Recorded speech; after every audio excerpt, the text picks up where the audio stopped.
నమస్కారం BTV news కి స్వాగతం. ముందుగా ముఖ్యాంశాలు.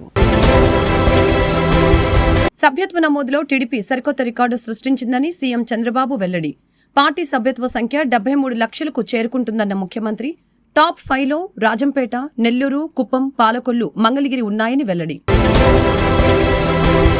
Andhra Pradesh Gouda welfare association and development corporation chairman గా ప్రమాణ స్వీకారం చేసిన వీరంకి వెంకట గురుమూర్తి. తెలుగుదేశం పార్టీ అధికారంలోకి రావడం కోసం శ్రమించిన వ్యక్తుల్లో వీరంకి గురుమూర్తి కూడా ఒకరని మంత్రి అనగాని సత్యప్రసాద్ వెల్లడి. జైలు నుంచి విడుదలైన సినీ నటుడు అల్లు అర్జున్. సంధ్యా థియేటర్ తొక్కిసలాట ఘటన యాక్సిడెంటల్ గా జరిగిందని ప్రెస్ మీట్ లో వెల్లడించిన అల్లు అర్జున్, తనకు అండగా నిలిచిన అభిమానులకి, మీడియాకు కృతజ్ఞతలు తెలిపిన అల్లు అర్జున్. జాతీయ ఇంధన పరిరక్షణ వారోత్సవాల ప్రత్యేక ర్యాలీని విజయవాడలోని కలెక్టర్ క్యాంపు కార్యాలయం వద్ద ప్రారంభించిన కలెక్టర్ లక్ష్మీషా. ఇంధన పొదుపుపై అవగాహన కల్పించే పోస్టర్లు, కరపత్రాలను ఆవిష్కరణ, ఇంధన పొదుపుతో భావితరాలకి భరోసా అన్న కలెక్టర్.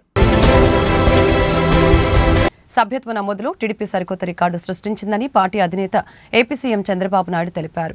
ఈ సంఖ్య 73 లక్షలకు చేరుకుంటుందని చెప్పిన ముఖ్యమంత్రి ఈ సందర్భంగా పార్టీ కార్యకర్తలు, నేతల్ని ఆయన అభినందించారు. టాప్ 5లో రాజంపేట, నెల్లూరు, కుప్పం, పాలకొల్లు, మంగళగిరి నియోజకవర్గాలు ఉన్నాయని తెలిపారు. ఈ మేరకు పార్టీ కార్యాలయంలో టీడీపీ సభ్యత్వ నమోదుపై నిర్వహించిన సమీక్ష సమావేశంలో సీఎం చంద్రబాబు పేర్కొన్నారు.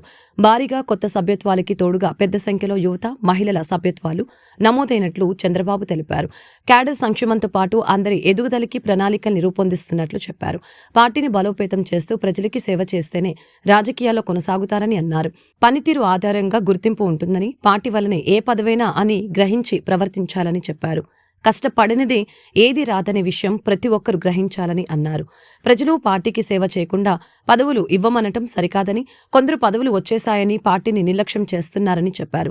మరికొందరు ఎమ్మెల్యేలు అయ్యామని నిర్లక్ష్యం చేస్తున్నారని, పదవులు తప్ప ఊరికే పార్టీలో ఉన్నామంటే కుదరదు అని చంద్రబాబు తెలిపారు. తెలుగుదేశం పార్టీ అధికారంలోకి రావడం కోసం శ్రమించిన వ్యక్తుల్లో వీరంకి గురుమూర్తి కూడా ఒకరని రెవెన్యూ శాఖ మంత్రి అనగాని సత్యప్రసాద్ పేర్కొన్నారు.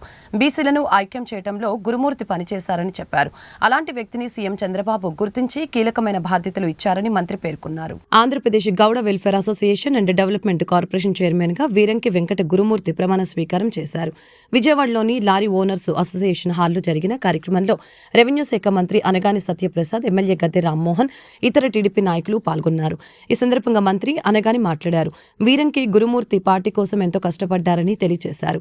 2019 ఎన్నికల్లో జగన్ అధికారంలోకి వచ్చి బీసీలకు వెన్నుపోటు పొడిచారని విమర్శించారు. బీసీలను ఐక్యం చేయడంలో గురుమూర్తి పనిచేశారని చెప్పారు. ఆర్థికంగా చితికిపోయిన వారికి వెన్నుదన్నుగా ఉండాలన్న లక్ష్యంతో బీసీ ఫెడరేషన్ ద్వారా రాష్ట్ర వ్యాప్తంగా పర్యటించారని పేర్కొన్నారు. భావితరాల కోసం ఏపీ స్వర్ణాంధ్ర విజన్ డాక్యుమెంట్కి శ్రీకారం చుట్టారని తెలిపారు. అనంతరం ఎమ్మెల్యే గద్దె రామ్మోహన్ మాట్లాడారు. గురుమూర్తి టీడీపీ పార్టీ ఆవిర్భావం నుంచి పార్టీ కార్యకర్తగా పనిచేశారని చెప్పారు. 1994 నుంచి గురుమూర్తి తనకు పరిచయమని, పార్టీ కోసం నిరంతరం పనిచేసే వ్యక్తి అని తెలిపారు. టీడీపీ ఏ పిలుపునిచ్చినా దాన్ని విజయవంతం చేయడం కోసం పనిచేశారని అన్నారు. ఈరోజు నేను ఈ కార్పొరేషన్ చైర్మన్గా బాధ్యతలు తీసుకున్నటువంటి సందర్భంలో ఖచ్చితంగా రాబోయే రోజుల్లో ఈ కార్పొరేషన్ ద్వారా నా జాతికి ఆర్థికంగా, రాజకీయంగా, విద్యాపరంగా అన్ని రంగాల్లో కూడా వాళ్ళ ముందుకు తీసుకెళ్ళడం కోసం మా నాయకుడు నారా చంద్రబాబు నాయుడు నాయకత్వంలో పనిచేస్తానని తెలియజేసుకుంటూ ఈ రోజున రాష్ట్ర ప్రభుత్వం, ముఖ్యమంత్రి గారు 39,000 కోట్లు బీసీకి బడ్జెట్ కేటాయించడం జరిగింది. ఈ బడ్జెట్ ద్వారా అన్ని కులాలకు సంబంధించినటువంటి సంక్షేమ అభివృద్ధి చేయడంతో పాటు ఈ రాష్ట్రంలో బీసీలను విద్యాపరంగా, రాజకీయంగా, ఆర్థికంగా, పారిశ్రామికవేత్తలుగా కూడా తీర్చిదిద్దాలనేటువంటి లక్ష్యంతో ఈ రోజున ప్రభుత్వం ముందుకెళ్తా ఉంది. ఎందుకంటే గడిచినటువంటి 5 సంవత్సరాల్లో వైసీపీ ప్రభుత్వం మరి ఏదైతే ప్రజా వ్యతిరేక విధానాలు, బీసీ వ్యతిరేక విధానాలు పాల్పడిందో దానివల్ల 70% మంది ఈ రోజున ఎన్డీఏ ప్రభుత్వానికి కట్టడం జరిగింది. ఎంత దారుణం అంటే 5 సంవత్సరాల్లో మాకు రావాల్సిన 1,50,000 కోట్ల బడ్జెట్ని జగన్మోహన్ రెడ్డి గారు దారి మళ్ళించాడు. 500 మందిని బీసీ బడుగు బలహీన వర్గాలకు చెందినటువంటి వాళ్ళ ఆస్తులు కానీ, హత్యలు కానీ దారుణంగా చేశారు. అంతేకాకుండా పేరుకు పదవులు ఇచ్చే ఆనాడు విధులు ఇవ్వకుండా, సిబ్బంది లేకుండా వాళ్ళని అవమానపరిచారు. కాబట్టి ఈ రోజున చంద్రబాబు నాయుడు గారు మాకు సంధ్యా థియేటర్ ఘటనలో తన ప్రమేయం లేదని సినీ నటుడు అల్లు అర్జున్ చెప్పారు. ఈ ఘటనలో ఒకరు చనిపోవడం దురదృష్టకరమని అన్నారు. ఆ ఘటన పూర్తిగా యాక్సిడెంటల్ బాధిత ఫ్యామిలీకి అండగా ఉంటామని భరోసా ఇచ్చారు. త్వరలోనే బాధిత కుటుంబాన్ని కలుస్తానని వెల్లడించారు. తనకు అండగా నిలిచిన అభిమానులకి, మీడియాకు కృతజ్ఞతలు తెలిపారు. సంధ్యా థియేటర్ తొక్కిసలాట ఘటన యాక్సిడెంట్ గా జరిగిందని ప్రెస్ మీట్ లో సినీ నటుడు అల్లు అర్జున్ తెలిపారు. బాధిత కుటుంబానికి మరొకసారి క్షమాపణలు చెప్పడంతో పాటు వారికి అన్ని విధాలుగా అండగా ఉంటామని అన్నారు. గడిచిన 20 ఏళ్లలో 30 సార్లు అదే థియేటర్కి వెళ్లి సినిమా చూశానని, ఎప్పుడు ఇలాంటి ఘటన జరగలేదని తెలిపారు. ఒకరు చనిపోవటం దురదృష్టకరమని దానికి తాను చింతిస్తున్నట్లు తెలిపారు. అనుకోకుండా జరిగిన ఈ ఘటనలో తన ప్రమేయం ఏం లేదని చెప్పారు. కుటుంబంతో కలిసి తాను థియేటర్లో సినిమా చూస్తున్న సమయంలో ఈ ఘటన చోటు చేసుకుందని ఆయన అన్నారు. త్వరలోనే బాధిత కుటుంబాన్ని కలుస్తానని అన్నారు. ప్రస్తుతం కేసు కోర్టులో ఉంది కనుక దీనిపై మాట్లాడలేనని బన్నీ అన్నారు. ఇక అరెస్టు సమయంలో తనకు అండగా నిలిచిన అభిమానులు, మీడియాకు ఆయన ప్రత్యేక కృతజ్ఞతలు తెలిపారు. అటు తన అరెస్టు వెనక కుట్ర ఉందన్న ప్రచారంపై బన్నీ స్పందించలేదు. అలాగని తెలంగాణ సీఎం రేవంత్ రెడ్డి కామెంట్లపైన కూడా ఆయన సమాధానం ఇవ్వకుండా చిరునవ్వుతో వెళ్లిపోయారు. We're extremely sorry for the family, and I will personally be there to support them in whatever way possible. It's purely accidental. Cinema theatre, lot of cinema. I'm inside a cinema theatre watching a film with my family, and an accident happened outside. I was inside a theatre watching a movie with my family, and the accident happened outside. It's purely of no direct connection to me. It's purely accidental, purely unintentional. And my love and sympathies are genuinely there with the family, and I'll be there to be there. I'll be there to support them in whatever way possible. And I've been coming to the same theatre for the last. I've been coming. I've been coming to the same theatre for the last 20 years, and I've been to the same place more than 30 times, and never any accident like this happened. It is purely unfortunate accident, and we're extremely sorry for the accident that has happened, which is totally out of our control. Did you follow the same procedure every time that you have informed the police? Because I don't want to get into all the details. This is what it is, because as the case is on, I should not speak anything that will tamper the case. So I'd like to reserve my comments. Yes, of course, family kalustantu wait chestunam. Yes, ante. Thank you. అందరికీ thank you అండి. మరోసారి thank you for the media love and support. Thank you అండి. ప్రతి ఒక్కరూ సామాజిక బాధ్యతతో ఇంధన పొదుపు చర్యలు పాటిస్తూ భావితరాలకి భరోసా కల్పించాల్సిన అవసరం ఉందని ఎన్టీఆర్ జిల్లా కలెక్టర్ డాక్టర్ జి లక్ష్మీషా స్పష్టం చేశారు. ఇంధనాన్ని ఆదా చేసే గృహోపకరణాలని వినియోగించాలని, 5 స్టార్ రేటెడ్ ఉపకరణాలు, LED బల్బులు వాడటం వలన కరెంటు బిల్లు చాలా తగ్గటమే కాకుండా కాలుష్యాన్ని తగ్గించవచ్చని చెప్పారు. రాష్ట్ర ఇంధన శాఖ ఇంధన పరిరక్షణ మిషన్, జిల్లా విద్యుత్ శాఖ ఆధ్వర్యంలో శనివారం జాతీయ ఇంధన పరిరక్షణ వారోత్సవాల ప్రత్యేక ర్యాలీని విజయవాడలోని కలెక్టర్ క్యాంపు కార్యాలయం వద్ద కలెక్టర్ లక్ష్మీషా ప్రారంభించారు. అనంతరం ఇందిరాగాంధీ మున్సిపల్ మైదానంలో జరిగిన కార్యక్రమంలో పాల్గొన్నారు. సంప్రదాయ శిలజ ఇంధనాల విచ్చలవిడి వినియోగంతో కలిగే అనర్థాలని సరైన విధంగా అర్థం చేసుకుని పర్యావరణానికి, తద్వారా మన ఆరోగ్యకర జీవితానికి మేలు చేసే పునరుత్పాదక ఇంధన వినియోగం దిశగా మళ్లాలని సూచించారు. ప్రధానమంత్రి సూర్యఘర్ ముఫ్త్ బిజిలీ యోజన పథకాన్ని సద్వినియోగం చేసుకోవాలని అన్నారు. పథకం అమల్లో జిల్లాని నెంబర్ 1లో నిలపాలని చెప్పారు. ఇంటి పైకప్పుపై రాయితీతో అతి తక్కువ ఖర్చుతో సోలార్ సిస్టమ్ ఏర్పాటు చేసుకుని కరెంటు బిల్లుల భారాన్ని తగ్గించుకోవచ్చని అన్నారు. సొంత ఇల్లు ఉండి కరెంటు కనెక్షన్ ఉన్నవారెవరైనా ఉంటే సులభంగా రిజిస్ట్రేషన్ చేసుకోవచ్చని చెప్పారు. ఈ పథకంపై క్షేత్రస్థాయిలో ప్రణాళిక ప్రకారం అవగాహన కార్యక్రమాలు నిర్వహిస్తున్నట్లు తెలిపారు. ఇప్పటికే ప్రభుత్వ ఉద్యోగులు, స్వయం సహాయక సంఘ మహిళలకి అవగాహన కల్పించినట్లు తెలిపారు.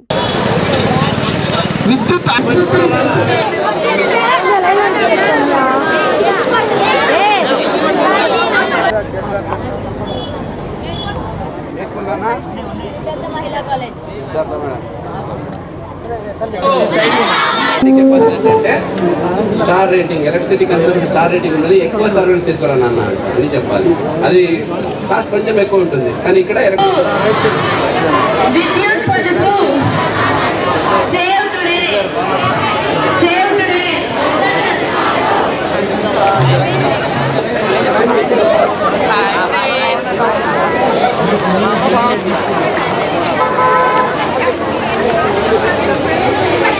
ఏజెన్సీ వాళ్ళ ద్వారా అన్ని రాష్ట్రాల్లో చేస్తున్నాం, అలాగే మన రాష్ట్రాల్లో, మన జిల్లాలో కూడా చేపడుతున్నాము. ఇది ముఖ్య ఉద్దేశము మనందరికీ తెలిసే ఉంది.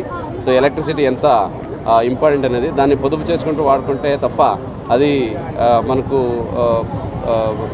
ఎఫిషియెంట్గా వాడుకోలేము. దానివల్ల ఎన్విరాన్మెంట్ మీద చాలా ఇంపాక్ట్ ఉంటుంది. సో ఈ నేపథ్యంలో ఇప్పుడు మనకు ఎనర్జీ ఫాజిల్ ఫ్యూయల్స్ ఎంత కన్స్యూమ్ అయ్యి మనకి ఎనర్జీ వస్తుంది మీకు తెలిసే ఉంది. సో ఇప్పుడు మనకు రెన్యూవబుల్ ఎనర్జీ ఆప్షన్స్ కూడా ఉన్నాయి. సో ఇప్పుడు పిల్లల మైండ్స్లో అలాగే సొసైటీలో అవగాహన రావాల్సింది ఏంటంటే, ఒకటి ఎలక్ట్రిసిటీని పొదుపుగా వాడుకోవడము, సో ఎక్కడైతే అవసరం లేదు దాన్ని ఆపుకోవడము, ఇంకా ఎక్కడైనా చాలా అవసరం ఉంటే దాన్ని రెన్యూవబుల్ ఎనర్జీకి షిఫ్ట్ అవ్వడము. సో ఈ నేపథ్యంలో ఈ ఎనర్జీ ఎఫిషియన్స్ వీక్ అని ప్రతి చోట చేయడం జరుగుతూ ఉంది, ముఖ్యంగా సొసైటీకి అవేర్నెస్ కల్పించడానికి. మీకు అందరికీ ఐడియా ఉంది, ఇప్పుడు మనకు ఎలక్ట్రిసిటీకి regular electricity, thermal power, hydro power, ఇది కాకుండా మనకు సోలార్ ఎనర్జీ, విండ్ ఎనర్జీ అవకాశాలు ఎక్కువ ఉన్నాయి. సో PM సూర్య గారు అని honourable prime minister Muft Bijli Yojana అని రాష్ట్ర వ్యాప్తంగా క్యాంపెయిన్స్ చేపట్టారు. సో ఈ భాగంగా హౌస్ హోల్డ్ కనెక్షన్కి ఏదైతే మన కన్జంప్షన్ ఉందో, సో దీనంతా మనం సోలార్ ఎనర్జీని ట్యాప్ చేయొచ్చు. సోలార్ ఎనర్జీ ట్యాప్ చేసుకొని ఎలక్ట్రిసిటీ గ్రిడ్ నుంచి తీసుకోవడం కాదు, మనమే గ్రిడ్కి ఎలక్ట్రిసిటీ ఇవ్వచ్చు. దానికి పవర్ జనరేషన్ స్టేషన్స్ అవసరం లేదు, ఇంట్లోనే పవర్ జనరేషన్ చేయొచ్చు. ఈ అవకాశం ఉంది. సో ఈ ఒక్క నేపథ్యంలో ప్రతి ఒక్కరికి అవేర్నెస్ కల్పించాలి. మన ఎన్టీఆర్ జిల్లాలో ముఖ్యంగా ప్రతి ఒక్క ఇంట్లో సోలార్ ఎనర్జీ ఉండాలి. ప్రతి ఒక్కరు ఈ రిన్యూవబుల్ ఎనర్జీ వాడి ఈ ట్రెడిషనల్ ఎనర్జీ అయితే ఉందో పవర్ యూటిలైజేషన్ దాన్ని తగ్గించాలి. తిరిగి మనం ట్రెడిషనల్ ఎనర్జీ గ్రిడ్కి పవర్ ఇవ్వాలి. దానివల్ల హౌస్ హోల్డ్ ఇన్కమ్ పెరుగుతుంది, ఎనర్జీ కన్సంప్షన్ పెరుగుతుంది, ఎనర్జీ సేవింగ్ అవుతుంది. ఇది సొసైటీకి మంచిది, భావి తరాలకి మంచిదనే ఉద్దేశంతో ఎనర్జీ ఎఫిషియన్స్ వీక్ ఈరోజు మన జిల్లా వ్యాప్తంగా అలాగే రాష్ట్ర వ్యాప్తంగా అన్ని. విజయవాడలో నిన్న ఏర్పాటు చేసిన స్వర్ణాంధ్ర 2047 విజన్ డాక్యుమెంట్ ఆవిష్కరణ సందర్భంగా అత్యంత అరుదైన దృశ్యం ఆవిష్కృతమైంది. ముఖ్యమంత్రి నారా చంద్రబాబు నాయుడు, ఉప ముఖ్యమంత్రి పవన్ కళ్యాణ్ కలిసి వేదికపై సరదాగా ముచ్చట్లాడుతూ నవ్వుతూ కనిపించారు. చంద్రబాబు చెవిలో పవన్ ఏదో చెప్పటం, ఆయన జాగ్రత్తగా విని తిరిగి బదులివ్వటం, ఆ తర్వాత పవన్ చేపట్టుకొని నవ్వుతూ లాగే ప్రయత్నం చేయటం వంటి సరదా సన్నివేశాలు అందరినీ ఆకట్టుకున్నాయి. ఆ తర్వాత చంద్రబాబు చేపట్టుకున్న పవన్ మళ్ళీ ఇంకేదో చెప్పటం, సీఎం మరొక మారు చెవి దగ్గరగా వెళ్లి వినటం, ఆ తర్వాత ఇద్దరు నవ్వుకొని ముందుకు వెళ్లటం కనిపించింది. ఇప్పుడు ఈ వీడియో సోషల్ మీడియాలో తెగ వైరల్ అవుతుంది. నిన్న అల్లు అర్జున్ గొడవలో పడి ఇంత మంచి వీడియోను మిస్ అయ్యామంటూ నెటిజన్లు కామెంట్లు చేస్తున్నారు.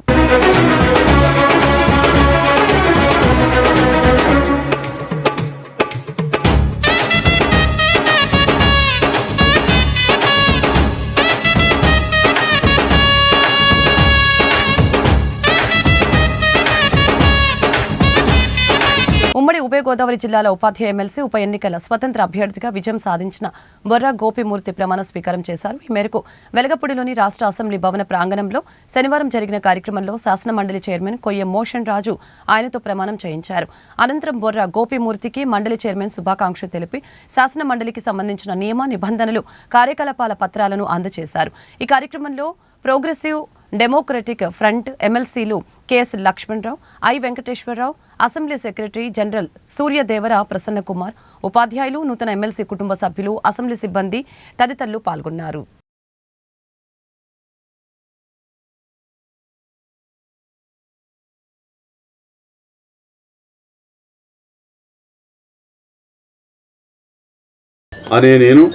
బొర్రా గోపిమూర్తి అనే నేను ఆంధ్రప్రదేశ్ శాసన పరిషత్ సభ్యునిగా ఎన్నికైనందున శాసనము ద్వారా నిర్మితమైన భారత రాజ్యాంగం పట్ల నిజమైన విశ్వాసం, విధేయత చూపుతానని, భారతదేశ సార్వభౌమాధికారాన్ని, సమగ్రతను కాపాడుతానని, నేను స్వీకరించబోయే కర్తవ్యాన్ని శ్రద్ధాశక్తులతో నిర్వహిస్తానని సత్యనిష్టతో ప్రతిజ్ఞ చేస్తున్నాను. బొర్రా గోపిమూర్తి అనే నేను పరిషత్ నియమాలకు కట్టుబడి ఉంటానని, వాటిని అనుసరిస్తానని, పరిషత్ మర్యాదలను పాటిస్తానని, సంప్రదాయాలను గౌరవిస్తానని సత్యనిష్టతో ప్రతిజ్ఞ చేస్తున్నాను.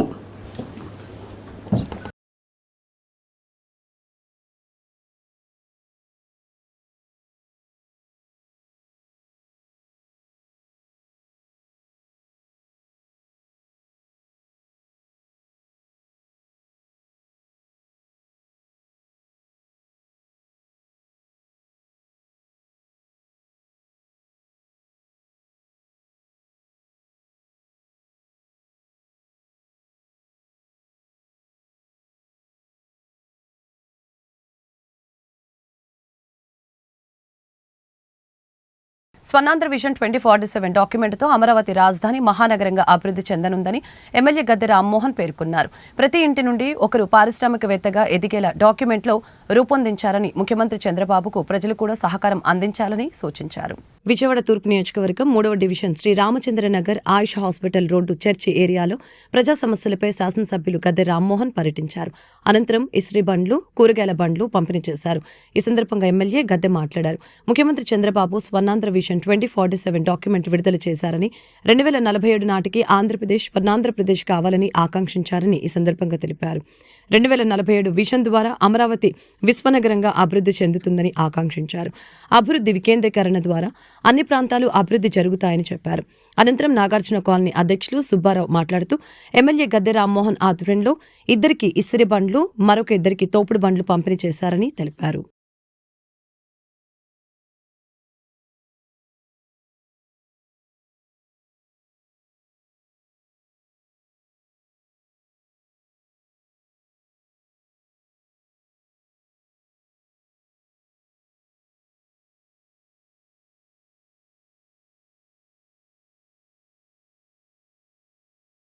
రోజున నారా చంద్రబాబు నాయుడు గారు ఈ విభజించిన ఆంధ్రప్రదేశ్లో 2047 అనే ఒక డాక్యుమెంట్ రిలీజ్ చేశారు. ఆయన అంటే 2047 సంవత్సరానికి ఈ ఆంధ్ర రాష్ట్రం స్వర్ణాంధ్ర రాష్ట్రంగా ఏ విధంగా మార్చుకోవాలని, ఇది అందరి సంకల్పంతో ముందుకు వెళ్ళాలని చెప్పడానికి ఒక పెద్ద బహిరంగ సభ ఏర్పాటు చేసి వాళ్ళందరి సమక్షంలో ఆ డాక్యుమెంట్ రిలీజ్ చేశారు. నాకు ఎంతో ఆనందం వేసింది. గతంలో 1995లో కూడా 2020 అని చెప్పి, హైదరాబాద్ నగరం 2020 అని చెప్పి అప్పుడు డాక్యుమెంట్ రిలీజ్ చేసినప్పుడు కూడా నేను శాసనసభ్యుడిగా ఉన్నా. అదృష్టం ఆ రోజున కూడా నేను శాసనసభ్యుడిగా ఉన్నాను. ఆ రోజున కూడా వేదిక మీద నేను ఉండటం, ఆ డాక్యుమెంట్ రిలీజ్ చేసినప్పుడు వేదిక మీద ఉండటం జరిగింది. ఆ రోజున నాకు అనిపించేది 2020 అంటే అప్పటికి 26 సంవత్సరాల ముందు ఆయన ఇచ్చిన డాక్యుమెంట్. 26 సంవత్సరాల సంగతి ఎందుకు, ఈ 5 సంవత్సరాలు ఏం చేస్తామో చెప్పాలి అనే భావన నా మనసులో కూడా ఉండేది. కానీ ఆ తర్వాత 2020 సంవత్సరం 4 సంవత్సరాల క్రితం ముగిసింది. అది 2020గా 2014 కల్లా ఒక భాగ్యనగరంగా మారటమే కాకుండా ప్రపంచ పటంలో ప్రథమ స్థానానికి వచ్చే విధంగా హైదరాబాద్ తీర్చిదిద్దబడింది. హైదరాబాద్ అదృష్టం ఆయన చేపట్టిన కార్యక్రమాలు, ఆ తర్వాత వచ్చిన ముఖ్యమంత్రి కూడా కంటిన్యూ చేయటం వల్ల అది మహానగరంగా ఇవాళ అందరి కళ్ళు పడేటట్టుగా భారతదేశంలో ఉన్నత నగరంగా అయింది. ప్రపంచ పటంలో కూడా హైదరాబాద్ నగరం అనేక దేశాల నుంచి ఆ నగరానికి వచ్చి వ్యాపారాలు ఏర్పాటు చేస్తున్నారంటే ఆ నగరం ఏ విధంగా తీర్చిదిద్దబడింది. నిన్న అదే వేదిక మీద మరలా 2047 ఆ రోజున ఆ డాక్యుమెంట్ చూసాం, నిరూపించబడింది నారా చంద్రబాబు నాయుడు గారి శక్తి సామర్థ్యాలు. మరలా ఖచ్చితంగా దానికంటే మిన్నగా ఇప్పుడున్న టెక్నాలజీ, అప్పుడు ఇంత టెక్నాలజీ కూడా లేదు, ఇంకా ముందుగా మనం ఈ అమరావతి నగరం అంటే విజయవాడ, అమరావతి, గుంటూరు. ఏపీ ఎస్జీ ఉద్యోగుల ఎంఏసీ హౌసింగ్ బిల్డింగ్ సొసైటీ తమపై వివక్ష చూపుతుందని బాధిత ప్లాట్ ఓనర్లు సంఘం అధ్యక్షులు వెనిగండ్ల శ్రీనివాస్ ఆవేదన వ్యక్తం చేశారు. శ్రీహరిపురం కాలనీ, కేతనకొండ ప్లాట్ ఓనర్లంతా నేడు రోడ్డును పడ్డామని, రాష్ట్ర ప్రభుత్వం జోక్యం చేసుకుని తమకి న్యాయం చేయాలని విజ్ఞప్తి చేశారు. ఏపీఎస్జీ ఉద్యోగుల ఎంఏసీ హౌసింగ్ బిల్డింగ్ సొసైటీ బాధిత ప్లాట్ ఓనర్ల సంఘం ఆధ్వర్యంలో శనివారం అలంకార్ సెంటర్లోని ధర్నా చౌక్లో ధర్నా నిర్వహించారు. ఈ కార్యక్రమంలో ఏపీఎస్జీ ఉద్యోగుల ఎంఎస్సీ హౌసింగ్ బిల్డింగ్ సొసైటీ బాధిత ప్లాట్ ఓనర్ల సంఘం అధ్యక్షులు వెనిగండ్ల శ్రీనివాస్ మాట్లాడారు. లేఅవుట్ డెవలప్మెంట్ పనులు పూర్తి చేయకుండా మార్టేజ్ ప్లాట్లు 69 మందికి కేటాయించి రిజిస్ట్రేషన్ కూడా చేయకుండా తమను సొసైటీ వేధిస్తుందని, గతంలో రిజిస్ట్రేషన్ ఛార్జీలు అన్ని చెల్లించినప్పటికీ రిజిస్ట్రేషన్ పూర్తయిన ప్లాట్ ఓనర్లు అందరూ చదరపు గజానికి 1500 అదనంగా చెల్లించాలని డిమాండ్ నోటీసులు కూడా ఇచ్చారని తెలియజేశారు. పదవి విరమణ అయి వచ్చిన డబ్బుతో ప్లాట్లు కొన్న తమకు అదనంగా డబ్బులు చెల్లించే స్తోమత లేదని తెలియజేశారు. సొసైటీ వారి అవినీతి అక్రమాలపై అనేక వినతి పత్రాలు సమర్పించిన ఫలితం లేకపోయిందని తెలియజేశారు. ధర్నా కార్యక్రమంలో సంఘం కార్యదర్శి వీరమాచినేని రత్నప్రసాద్, సంఘం సభ్యులు, బాధిత ప్లాట్ ఓనర్లు తదితరులు పాల్గొన్నారు.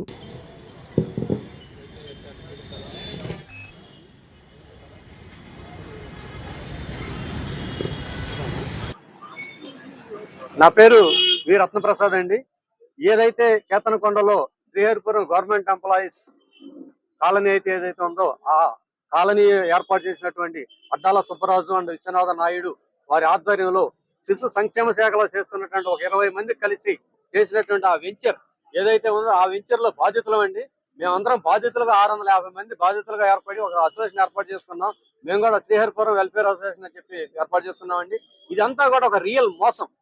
మీకు చాలా రియల్ ఎస్టేట్ వ్యాపారాలు చూస్తే ల్యాండ్ కొనుక్కోకుండా జనల పొరపాటాన్ని తీసుకుని వెంచర్లు వేసి తర్వాత వాళ్ళిద్దరూ తగాదా పడిన డ్రామాలు ఆడి ఏదైతే అక్కడ వెంచర్లు నాశనం చేస్తారో అదే రకంగా సహకార సొసైటీ ముసుగులో పొలం అందిన రైతులు, సహకార సంఘ పాలకవర్గం వీళ్ళందరూ కూడా ఈ 15-20 మంది కలిసి పొలం కొన్నట్టుగా డ్రామాలు ఆడి పోస్ట్ డేటెడ్ చెక్కులతో వాళ్ళకి రైతులకు పోస్ట్ డేటెడ్ చెక్కులు ఇచ్చారు.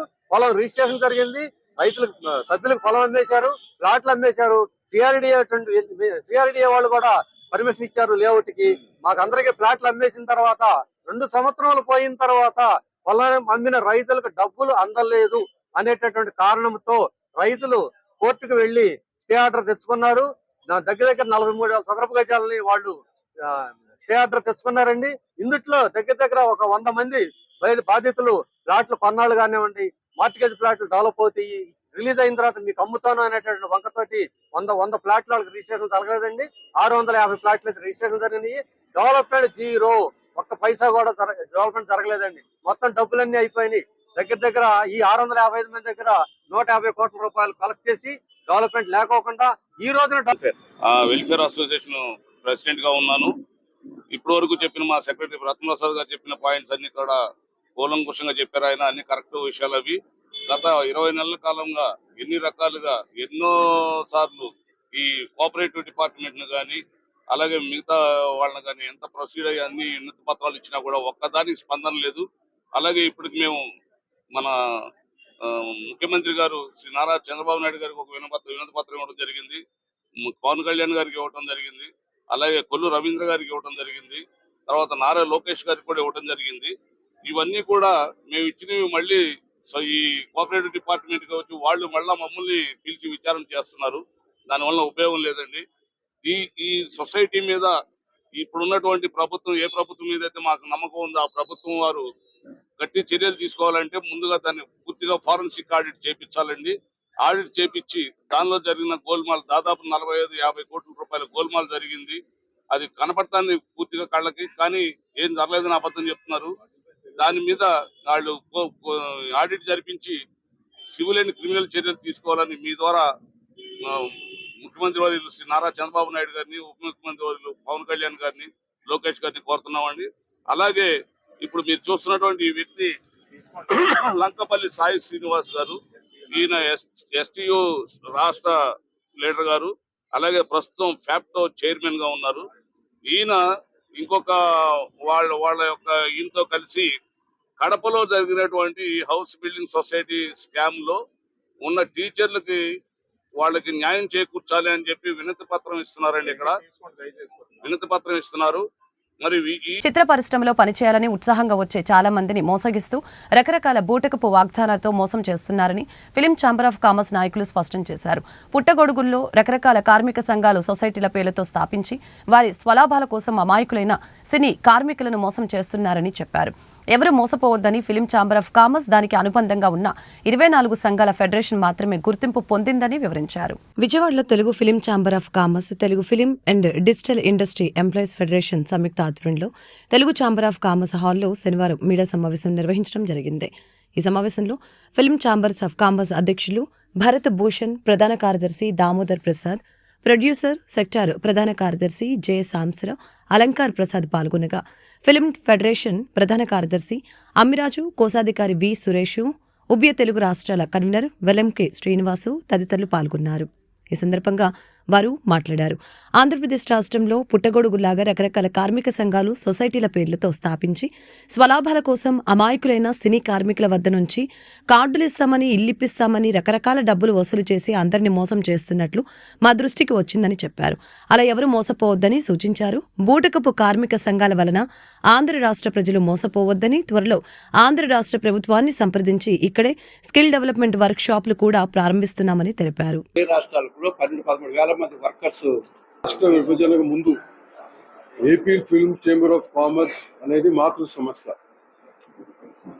విభజన జరిగిన తర్వాత సినిమా ఇండస్ట్రీకి 2 రాష్ట్రాలు 2 కళ్ళు లాంటివి కాబట్టి, మన మాతృభాష తెలుగు కాబట్టి Telugu film chamber of commerce గా నామకరణం చేయడం జరిగింది. Telugu film chamber of commerce 2 రాష్ట్రాలకి మదర్ బాడీ. ఈ బాడీ కింద Telugu film producers council, Telangana state film chamber of commerce, మా అట్లాగే తెలుగు ఫిలిం ఎంప్లాయీస్ ఫెడరేషన్, ఇవన్నీ కూడా అనుబంధ సంస్థలు. ఇవన్నీ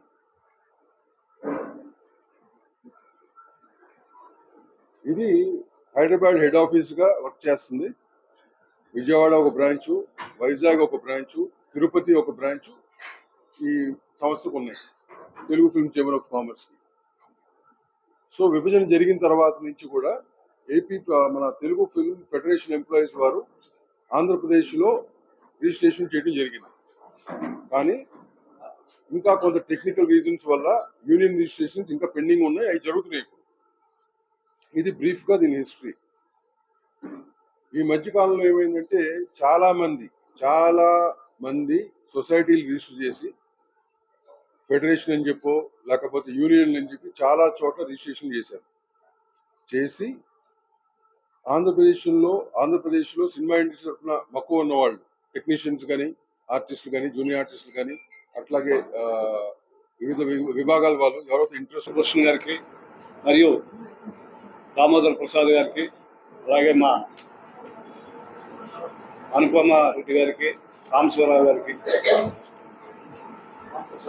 రామ్ ప్రసాద్ గారికి, మా డైరెక్టర్స్ అసోసియేషన్ ప్రెసిడెంట్ అయిన శంకర్ గారికి, మన రామ్ సుబ్బారెడ్డి గారికి, బాపిరాజ్ గారికి,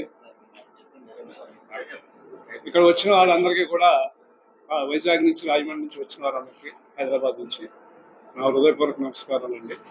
ముందుగా ఈ ఫెడరేషన్ తెలుగు ఫిలిం ఫెడరేషన్ 1986లో హైదరాబాద్లో స్థాపించబడిందండి. దాదాపు 38 సంవత్సరాలు కావస్తుంది. ఇది Telugu film chamber of commerce వారికి అనుబంధ సంస్థ అండి. వారితో కలిసి పనిచేయాల్సిన ఫెడరేషన్ మరియు 24 క్రాఫ్ట్ల అనుబంధ సంఘాలండి. వారందరూ కూడా Telugu film chamber of commerce ఆధ్వర్యంలో పనిచేయాలండి. ఇది కంటిన్యూస్గా జరుగుతూ ఉంది. అట్లాగే హైపెక్, all India film employees confederation, ఇది ఈ సంస్థ ఇండియా వైజ్ ఉందండి. హైదరాబాదు మెయిన్గా ఉందండి. అట్లాగే ముంబై, కలకటా, చెన్నై, కర్ణాటక, కేరళ 6 చోట్ల ఉందండి. ఈ కాన్ఫెడరేషన్తో మమేకమై పనిచేస్తున్న అనుబంధ సంస్థ ఫెడరేషన్ అండి. ఇక్కడ Telugu film chamber of commerce అట్లాగే హైపెక్ ఈ రెండు కలిపి పనిచేస్తుందండి. ఏ సంఘాన్నైనా ప్రెసిడెంట్ భరత్ గారికి, సెక్రటరీ దామోదర్ ప్రసాద్ గారికి, ఫెడరేషన్ సెక్రటరీ అమిరాజ్ గారికి, ప్రతిమ కౌన్సిల్ సభ్యులందరికీ నమస్కారాలు. ఈరోజు ఈ ప్రెస్ మీట్ ఒక ముఖ్య ఉద్దేశం మీకు అర్థమై ఉంటుంది. చాలామంది సినిమా మీద ఆకర్షణ ఉంటుంది. సినిమాలో ఏదో అసోసియేషన్ జారితే ఇక్కడ ఏదో సైట్లు ఇస్తారంట, లేకపోతే ఇస్తారంటే ఒక తెలియక పాప అమాయకత్వంతో మెంబర్షిప్లను డ్రైవ్ చేస్తున్న వాళ్ళ వల్ల పడి డబ్బులు పోగొట్టుకుని తర్వాత మాకు ఎలా చేశారని మళ్ళీ మా దగ్గరికి వస్తాయి. ఈ పంచాయతీ మా అసోసియేషన్గా వస్తారు. సో వాళ్ళు మోసపోకూడదని ముఖ్య ఉద్దేశంతో ఈ ప్రెస్ మీట్ అరేంజ్ చేయడం జరిగింది. ఎందుకంటే కొంతమంది ప్రముఖుల పేర్లు కూడా వాళ్ళు రిఫరెన్స్గా ఇస్తున్నారు, కొంతమంది డైరెక్టర్ల పేర్లు ఇస్తున్నారు. ఆ డైరెక్టర్కి ఫోన్ చేసి చెప్పాం, మీ పేర్లు ఉపయోగించుకున్నారు చూడండి, వాళ్ళు ఇదేదో బిజినెస్ లా చేస్తున్నారు, జాగ్రత్త అని చెప్పినా కూడా వాళ్ళకు కూడా ఎక్కడో ఆశ ఉందనుకుంటా, వాళ్ళకు కూడా అర్థం కావట్లేదు. సో ఇక్కడ గవర్నమెంట్కి కానీ అక్కడ తెలంగాణ గవర్నమెంట్కి కానీ ప్రపంచంలో తెలుగు వాళ్ళందరికీ తెలిసింది ఏంటంటే తెలుగు ఫిలిం ఇండస్ట్రీ అనేది ఒకటే ఉంది, అది హైదరాబాద్లో ఉంది. ఒకప్పుడు మద్రాసులో ఉండేది. ఆ తర్వాత భాషా ప్రయుక్త రాష్ట్రాలకు వచ్చిన తర్వాత చాలా కాలానికి మనం సొంత రాష్ట్రం, అప్పుడు ఉమ్మడి ఆంధ్రప్రదేశ్ ఉన్నప్పుడు హైదరాబాద్లో ఈ మన తెలుగు సినిమా పరిశ్రమ అక్కడ అభివృద్ధి చేసుకుని గవర్నమెంట్ సపోర్ట్ చేయడం వల్ల హైదరాబాద్లో స్థిరపడింది. తర్వాత రాజకీయ కారణాల వల్ల 2 స్టేట్లుగా ఏర్పడింది. కానీ తెలుగు సినిమా ఇండస్ట్రీ అనేది ఒకటే ఉంది తెలుగు భాషా ప్రయుక్తంగా. మన అమిరాజ్ గారు చెప్పినట్టు మన ఇండియాలో కాన్ఫెడరేషన్ ఒకటి ఉంది. ఆ కాన్ఫెడరేషన్లో 6 ఫెడరేషన్లు ఉంటాయి. అందులో తెలుగు ఫిలిం ఎంప్లాయీస్ ఫెడరేషన్కే గుర్తింపు ఉంది. అలాగే పెప్సీ, మెడ్రాస్ నుంచి పెప్సీ అనే సంస్థకు ఉంది. అలాగే కేరళ నుంచి ఫెఫ్కాన్ ఉంది. అలాగే కర్ణాటక నుంచి కర్ణాటక ఫిలిం ఛాంబర్ ఫిలిం ఫెడరేషన్కి ఉంది. అలాగే Andhra hospitals healing little hearts UK charity సౌజన్యంతో ఉచితంగా పిల్లల గుండె ఆపరేషన్లు విజయవంతంగా చేశారు. ఇప్పటివరకు Andhra hospitals healing little hearts UK charity సౌజన్యంతో 4,000 ఆపరేషన్ల పైన మరియు ఇంటర్వెన్షన్స్ విజయవంతంగా చేశామని Andhra hospitals chief of children's services and director doctor P P Rama Rao తెలిపారు. నగరంలోని ఆంధ్ర హార్ట్ అండ్ బ్రెయిన్ హాస్పిటల్లో విలేకరుల సమావేశం నిర్వహించారు. సమావేశంలో Andhra hospitals chief of children's services and director doctor P P Rama Rao మాట్లాడారు. ఆస్ట్రేలియాలోని క్వీన్లాండ్ చిల్డ్రన్స్ హాస్పిటల్ వైద్య బృందం తమ ఆసుపత్రికి వచ్చి కార్డియాక్ సర్జన్ డాక్టర్ నాగేశ్వరరావు, పిల్లల కార్డియాక్ సర్జన్ డాక్టర్ సాయిరామ్తో కలిసి ఆంధ్ర హాస్పిటల్స్లో 16 పిల్లల గుండె ఆపరేషన్లు నిర్వహించినట్లు తెలిపారు.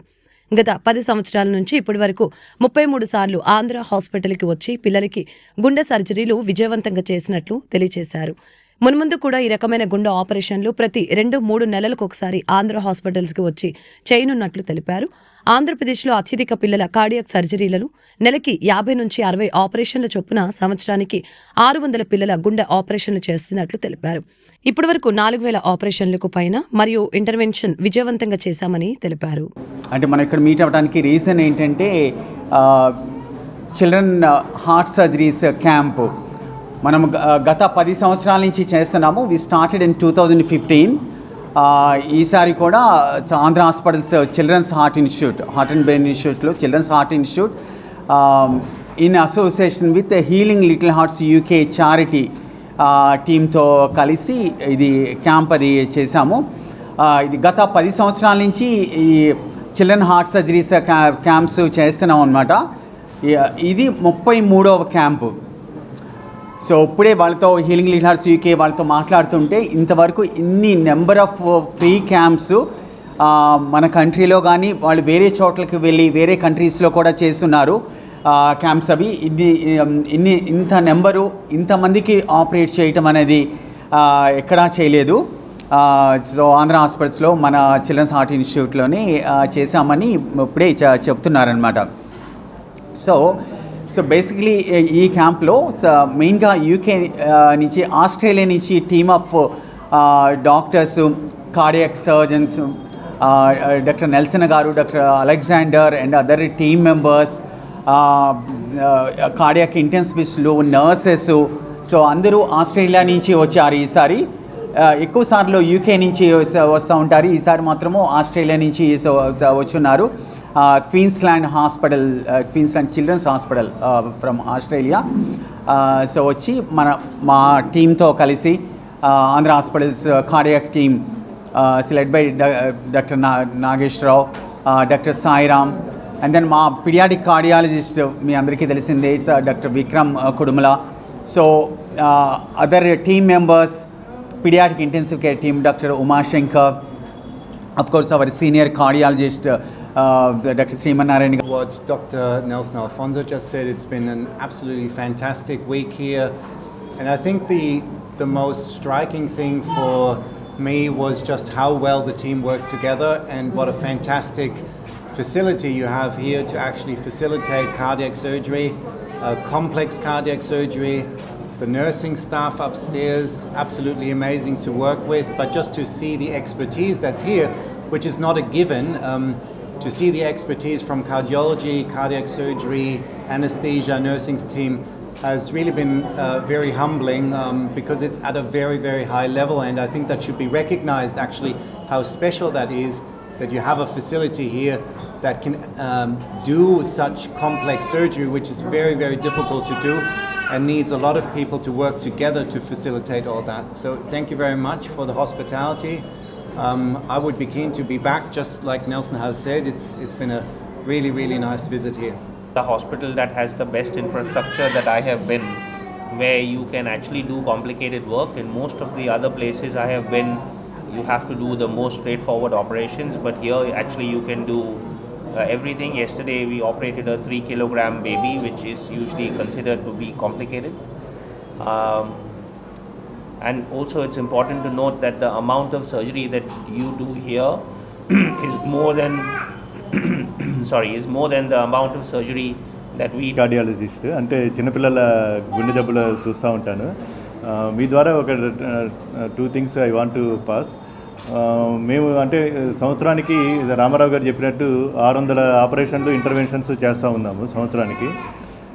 కానీ మన ఆంధ్రప్రదేశ్ చూసుకుంటే ఆంధ్రప్రదేశ్లో ప్రతి సంవత్సరం 10,000 మంది పిల్లలు హార్ట్ ప్రాబ్లమ్స్తో పుడుతున్నారు అన్నట్టు. 10,000 మంది పిల్లలు హార్ట్ ప్రాబ్లమ్స్తో ఓన్లీ మన ఆంధ్రప్రదేశ్ స్టేట్లోనే పుడుతున్నారు. కానీ మనం చేసేది ఒక 600 మాత్రమే. మెయిన్ ప్రాబ్లం ఏంటంటే మీకు తెలిసింది ఆంధ్రప్రదేశ్లో ఎక్కువ మంది చేయట్లేదు. మెయిన్ ఇష్యూ ఏంటంటే ఇన్ని కార్డియాక్ 100 మంది కార్డియాలజిస్టులు కార్డియాక్ యూనిట్స్ ఉన్నా సరే ఎవరు ఈ పిల్లల హార్ట్ స్పెషాలిటీ మాత్రం ఎంకరేజ్ చేయరు. ఎందుకంటే చాలా ఖర్చుతో కూడుకున్న విషయం. ఒక ఆపరేషన్ చేయాలంటే 5-6 లక్షలు ఖర్చు అవుతుంది అన్నట్టు. మనకు గవర్నమెంట్ నుంచి ఆరోగ్యశ్రీలో లక్ష మాత్రమే వస్తుంది. సో చాలా లాస్ మేకింగ్ స్పెషాలిటీ. అందుకనే ఏ కార్డియాక్ సెంటర్స్ కూడా పీడియాట్రిక్ కార్డియాలజీ అనేది ఎంకరేజ్ చేయరు. అన్ని కార్డియాక్ సెంటర్స్ ఉన్నాయి, మీకు అందరికీ తెలిసింది. సో మెయిన్ ఇష్యూ ఏంటంటే చారిటబుల్ దాని మీదే నడుస్తుంది పీడియాట్రిక్ కార్డియాలజీ. సో మనకేంటంటే ఆంధ్ర హాస్పిటల్ ఫౌండేషన్ ద్వారా మనీ, ఇంకోటి Vasudha foundation and healing little hearts and rotary club financial support చేయటం మూలాన మనం ఇది సస్టైన్ చేయగలుగుతున్నాము. రెండోది ఏంటంటే సమాజంలో అపోహ ఏంటంటే పిల్లల హార్ట్ ప్రాబ్లం ఉంటే వాళ్ళకి ఆప్షన్ లేదు అనేది అపోహ ఉంది, పెద్ద అపోహ. ఇంకోటి ఆపరేషన్ చేసినా సరే వాళ్ళు అదేవిధంగా ఒక 30% పిల్లలకి కాంప్లెక్స్ గుండె జబ్బులతో పుడతారు. అంటే ఏంటి, వాళ్ళకి రంధ్రం ఉంటుంది, అదేవిధంగా కవాటం బ్లాకేజ్ ఉంటుంది, ఇంకా మల్టిపుల్ ప్రాబ్లమ్స్ ఉంటాయి. అంటే ఆ గుండెలోనే మీకు రంధ్రంతో పాటు మల్టిపుల్ ప్రాబ్లమ్స్ ఉంటాయి. ఇట్లాంటి కాంప్లెక్స్ ప్రాబ్లమ్స్కి ఏంటంటే మన ఆంధ్రప్రదేశ్లో ఆపరేషన్ చేసే సెంటర్స్ కార్పొరేట్ హాస్పిటల్లో లేవు. ఎస్పెషల్లీ పేద మధ్య తరగతి ప్రజలు మీరందరూ చూశారు. వీళ్ళందరూ కూడా వివిధ ప్రాంతాలకి కానీ వివిధ హైదరాబాదు చెన్నై వెళ్ళి 5 లక్షల రూపాయల నుంచి 10 లక్షలు ఖర్చు పెట్టుకునే స్తోమత లేని పిల్లలు వీళ్ళందరూ. గత 10 సంవత్సరాలుగా ఈ పేద పిల్లలకి ఈ రకంగా ఉచితంగా హార్ట్ సర్జరీసు, అది కూడా కాంప్లెక్స్ హార్ట్ సర్జరీసు హాస్పిటల్ నుంచి వివిధ రూపాలలో మనం ఖర్చు పెట్టి రమణమూర్తి గారి సహకారంతో అయితేమి రామారావు గారి సపోర్ట్ తోటి చేయటం అనేది సామాన్యమైన విషయం కాదు. అదేవిధంగా ఈ రోజుల్లో మనందరికీ తెలుసు, ఒకళ్ళు మనం హాస్పిటల్ నుంచి లీవ్ తీసుకొని ఒక 1 వీక్ ఎక్కడికైనా వెళ్ళాలంటేనే కష్టం. అటువంటిది ఈ హీలింగ్ హార్ట్స్ ఫౌండేషను వివిధ ప్రాంతాల నుంచి ఆస్ట్రేలియా కానీ న్యూజిలాండ్ కానీ అదేవిధంగా ఇంగ్లాండ్లోని వివిధ ప్రాంతాల నుంచి ఒక టీమ్ ఆఫ్ డాక్టర్స్ని ఎనస్థీషియా వాళ్ళని గత 10 సంవత్సరాలుగా 33 క్యాంపులకి పంపించడం అనేది ఆ హీలింగ్ హార్ట్ ఫౌండేషన్ మట్టికి మనం చాలా రుణపడి ఉంటాము. ఎస్పెషల్లీ ఆంధ్రప్రదేశ్ చిన్నపిల్లలకి 4,000 మంది గుండె సర్జరీలు చేసినందుకు డాక్టర్స్ అందరికీ ఈ ఆంధ్ర హాస్పిటల్లో చాలా బాగా జరిగిందండి మా పిల్లకి. ఈ విషయం కూడా మాకు డాక్టర్ సార్ విక్రమ్ సార్ చెప్పారండి. రాజమండ్రిలో మేము మా పాపకి చూపించుకోవడం జరిగింది. ఆయన సజెషన్ మీద మేము ఇక్కడికి రావడం జరిగింది. ఇక్కడికి వచ్చిన తర్వాత కూడా మాకు ఎంతో టెన్షన్గా ఫీల్ అయ్యి మా పాప ఏమవుద్దని కూడా బాధపడడం జరిగిందండి. అలాంటిది వాళ్ళు మళ్ళీ మా పాపకి పునర్జన్మ ఇవ్వడం జరిగిందండి. వాళ్ళందరికీ కూడా ఈ డాక్టర్స్ అందరికీ మొత్తం అంతా కూడా నేను రుణపడి ఉండడం జరుగుతుందండి. నాకు ఒక రోజు కూడా ఐసీయూలో ఉండిపోయిందండి మా పాప. కానీ నాకు టెన్షన్ లేకుండా మా పాప దగ్గర ఐసీయూలో ఉంచేసారండి నన్ను ఒకరోజు. అలాంటిప్పుడు కూడా నాకు ధైర్యం కోల్పోయాను. నిన్నటి నుంచి మా పాప చాలా యాక్టివ్గా ఉండడం జరిగింది. కానీ డాక్టర్స్కి అలాగే ఆంధ్ర హాస్పిటల్కి కూడా నేను రుణపడి ఉంటాను సార్. Thanks sir. వార్తలు ముగించే ముందు ముఖ్యాంశాలు మరొకసారి. సభ్యత్వ నమోదులో టీడీపీ సరికొత్త రికార్డు సృష్టించిందని సీఎం చంద్రబాబు వెల్లడి. పార్టీ సభ్యత్వ సంఖ్య 73 లక్షలకు చేరుకుంటుందన్న ముఖ్యమంత్రి. టాప్ 5లో రాజంపేట, నెల్లూరు, కుప్పం, పాలకొల్లు, మంగళగిరి ఉన్నాయని వెల్లడి. Andhra Pradesh Gouda welfare association and development corporation chairman గా ప్రమాణ స్వీకారం చేసిన వీరంకి వెంకట గురుమూర్తి. తెలుగుదేశం పార్టీ అధికారంలోకి రావడం కోసం శ్రమించిన వ్యక్తుల్లో వీరంకి గురుమూర్తి కూడా ఒకరని మంత్రి అనగాని సత్యప్రసాద్ వెల్లడి. జైలు నుంచి విడుదలైన సినీ నటుడు అల్లు అర్జున్. సంధ్యా థియేటర్ తొక్కిసలాట ఘటన యాక్సిడెంటల్ గా జరిగిందని ప్రెస్ మీట్ లో వెల్లడించిన అల్లు అర్జున్, తనకు అండగా నిలిచిన అభిమానులకి, మీడియాకు కృతజ్ఞతలు తెలిపిన అల్లు అర్జున్. జాతీయ ఇంధన పరిరక్షణ వారోత్సవాల ప్రత్యేక ర్యాలీని విజయవాడలోని కలెక్టర్ క్యాంపు కార్యాలయం వద్ద ప్రారంభించిన కలెక్టర్ లక్ష్మీష. ఇంధన పొదుపుపై అవగాహన కల్పించే పోస్టర్లు, కరపత్రాలను ఆవిష్కరణ, ఇంధన పొదుపుతో భావితరాలకి భరోసా అన్న కలెక్టర్. ఈ వార్తలు ఇంతటితో సమాప్తం. మరొక బులెటిన్లో మళ్ళీ కలుద్దాం. నమస్కారం.